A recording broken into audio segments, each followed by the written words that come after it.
একদিন আমার নিরামিষ থাকে আর একদিন এর নিরামিষ থাকে। রাস্তায় বেরিয়ে জীবনে শান্তি নেই। আজকে কুমারটুলি থেকে আসাটা তোমাদের সাথে শেয়ার করলাম, আগের দিন যাওয়াটা শেয়ার করেছিলাম। প্রতিদিন একই রকমভাবে আমরা যাই, বারবার শেয়ার করলে তোমরা বোর হয়ে যাবে, সেই জন্য অন্য রকমভাবে একটু ঘুরিয়ে ফিরে ভিডিও দেওয়ার চেষ্টা করো। চলো বাস থেকে চলো, ছুটি হবে এবার। বাস বাস বাস বাস।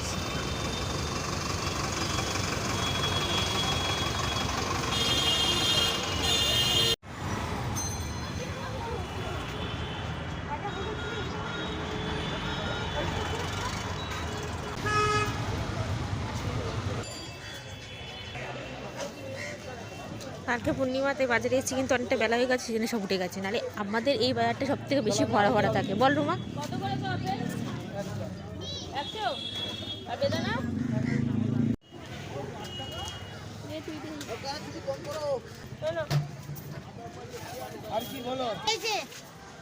बाजार में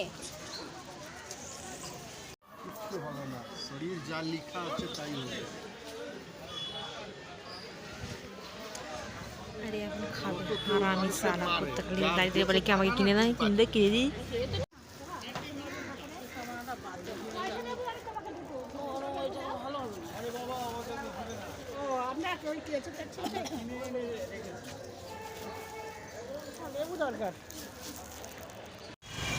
কচু শাক কত করে জিজ্ঞেস করতে গেছে, ওখানে খেয়ে দেওয়ার কাজকর্ম করেনি, সারাদিন ঝগড়া করছে তবু হচ্ছে না, আবার কচু শাক খেতে গেছে। देखो 2 বান্ডিল কচুর শাক বের যাচ্ছে।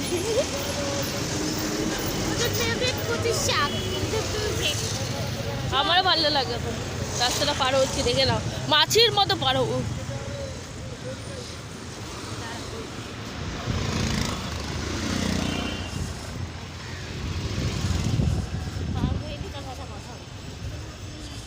এত ঝগড়া করে তবুও চাচ্ছে না কচুর শাক খাওয়ার গলা চিন্তা ছিল বলে তো কচু শাক খেতে পারিনি। আর এটা হচ্ছে দুঃখ, বাঙালরা বাটাবুটি ভালো বানায়, এটা বলাই যায়।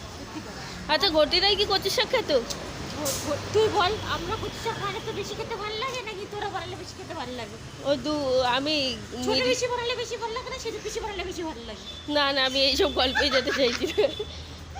বাবা যারটা খেয়ে বেঁচে আছি তাকে বলবে যে খারাপ লাগে, তাহলে পরের দিন থেকে আর ভাত জুটবে না, কখন বলবে যা পিছিয়ে রান্না করে খাওয়া না। হ্যাঁ বলবে। তারপর সামান্য ভাত খাওয়ার জন্য আমাদের যেতে হবে হচ্ছে কেষ্টপুর।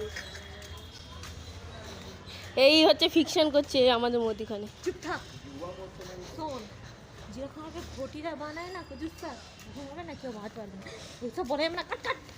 তো বাজার থেকে যে কামরাঙাটা নিয়ে এসেছিলাম, এটা কিন্তু আমরা দুপুরবেলা খাওয়া দাওয়ার পর এত শুধু একটু নুন দিয়ে মেখেছি, যা মিষ্টি ছিল না খেতে কি বলবো। এখানে আমি বাড়ির ড্রেস পরেছিলাম, তাই আর টেস্ট করে তোমাদের দেখালাম, তাই রুমাকেই বললাম তুই টেস্ট করে বল কেমন ছিল। বললো ভীষণ ভালো খেতে ছিল।